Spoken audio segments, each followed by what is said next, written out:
Tonight is Yahrzeit. Of course, it's always Yahrzeit for someone. People die, as we all must, every day of the year. But this marks a collective Yahrzeit for all people, for all Americans especially, and in particular for people of faith, because on June 17th, 2015, 1 year ago, a young man walked into the Emmanuel African Methodist Episcopal Church in downtown Charleston and murdered 9 innocent people, including the senior pastor. So tonight is the first Yahrzeit, the first anniversary of that awful act of terror and hate. And this Shabbat, of course, we find ourselves still in the period of Shiva, the first 7 days of mourning for the 49 innocent people who were murdered in an act of terror and hate in Orlando last Saturday night. It's always Yahrzeit, because that's how the world works. Nothing lasts forever. Everything that lives must someday die. But tragically and senselessly, it's also always Yahrzeit for someone who has been murdered in an act of terror or hate. Every day of the year, every single day of the year, a life is cut short.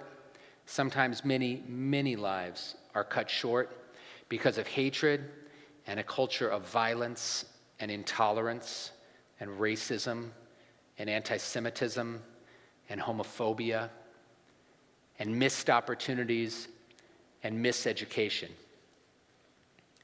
And in the case of the shooting in Orlando, so many people were killed in part because it is ridiculously easy in this country for someone who hates to get his hands on a military-grade weapon like the one used last week.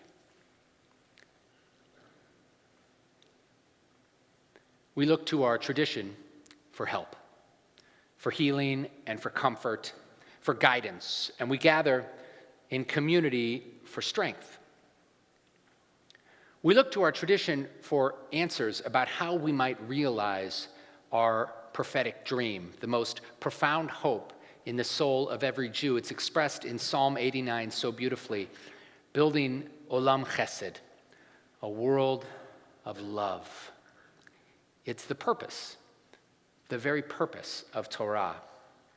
So I want to share 2 texts with you tonight, one from the book of Torah that we just finished a few weeks ago, and one from the Torah portion that we celebrate this Shabbat that point us in the direction of that olam chesed, that world of love. Last month, the beginning of May, we read from Parashat Kedoshim, which is at the heart of the book of Leviticus, right in the center of the Torah. And the 3 most famous words in that parasha are 3 of the most famous words in our entire tradition. Ve'ahavta l'reacha kamocha.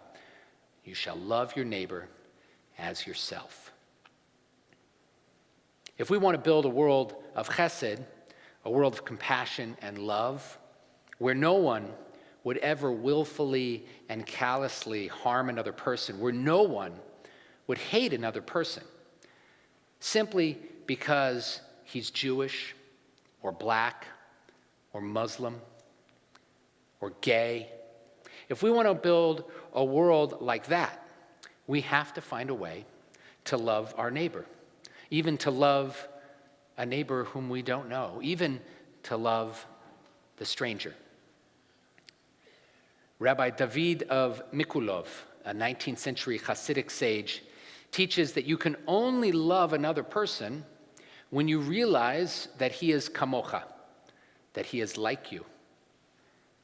We are more alike than we are different. Men and women, black and white, gay and straight, Jew and Christian and Muslim, we are more alike than we are different.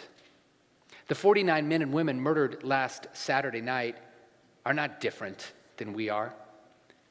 And it's hard to think about this, and it's hard in some ways even to say it, but perhaps they are not so different from the man who murdered them. There is at our very core humanity, part of our essential being, And the beginning of love and of friendship and of compassion, of empathy, is understanding that we are alike. We are beings, all of us, with similar needs and wants for food and shelter, for meaning and purpose, for community and for love. And when we see that we are alike, that we are connected, even more radically perhaps, when we see that we are one, part of what the mystic sees as the absolute unity of creation, God, the world, every entity, every being in the universe is all part of the ultimate echad, the oneness of all things. When we realize this, we would no more wish to harm another person than we would wish to harm our own selves.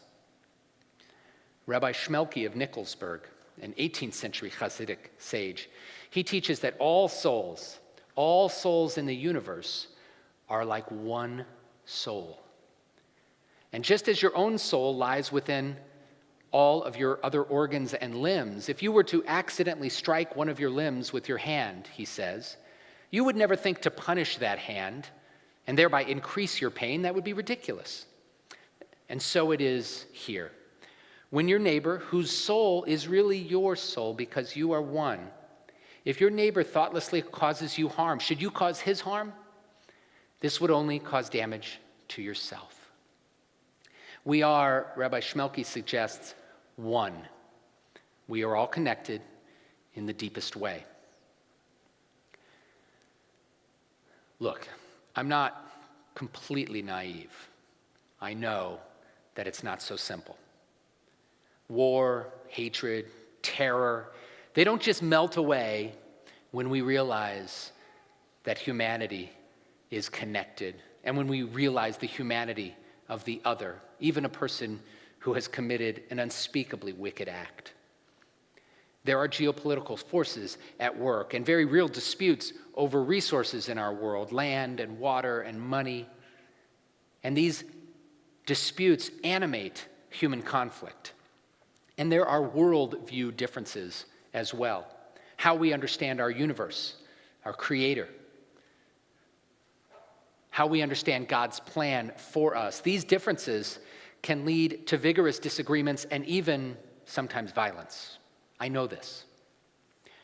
But if we could, for just one day as an experiment, all 8 or 9 billion people in the world, if we could try just a bit harder to love one another, to understand one another, to see the humanity in each other, to accept each other, to have compassion for one another, my, oh my, can you imagine how different the world would be?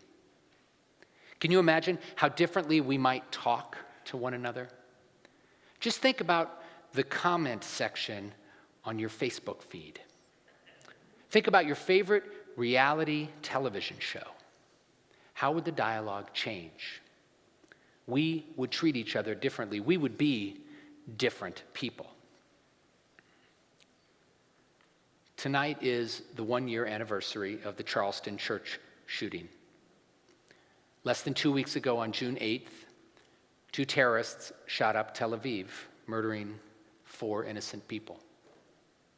And with less press coverage and outrage, friends, do you know that 29 people have been murdered in Chicago this month alone? And according to the Los Angeles Times, in the past 12 months, in Los Angeles County, which is bigger than Chicago, 677 people have been killed.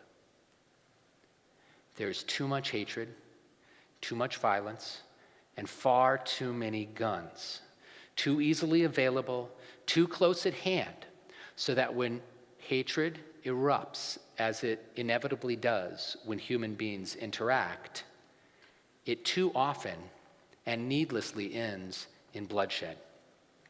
If we want olam chesed, a world of love and compassion, we have to love more and think more deeply about how we can teach love and tolerance and acceptance on the one hand and protect others from hatred on the other at the very same time.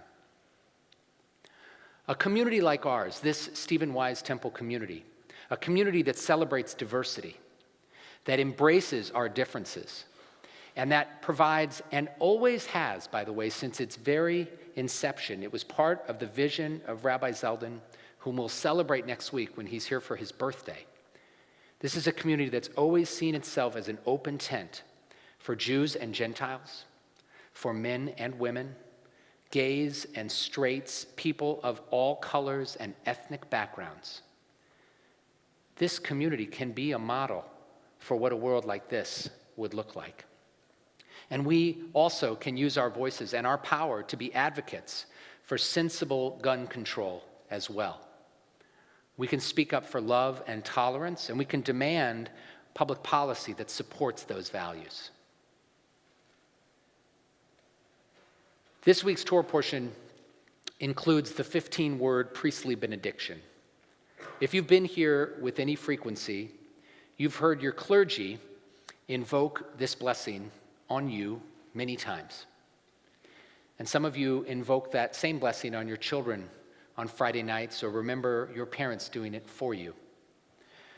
Tonight I'd like to conclude by asking you to invoke this blessing on the person sitting next to you, whether that person is known to you or not. Whether that person is known to you or not, he is kamocha. He's just like you.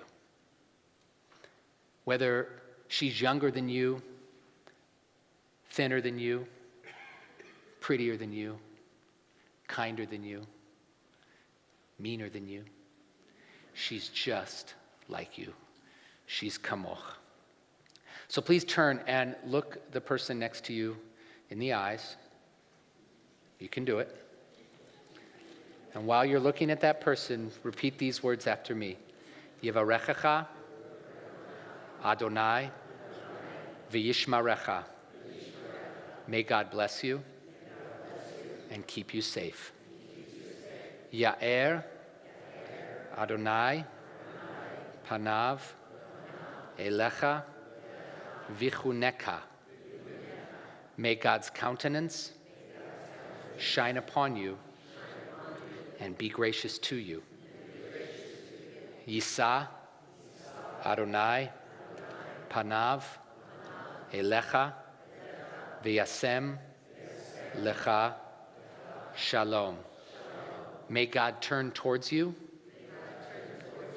and grant you peace. And let us say amen.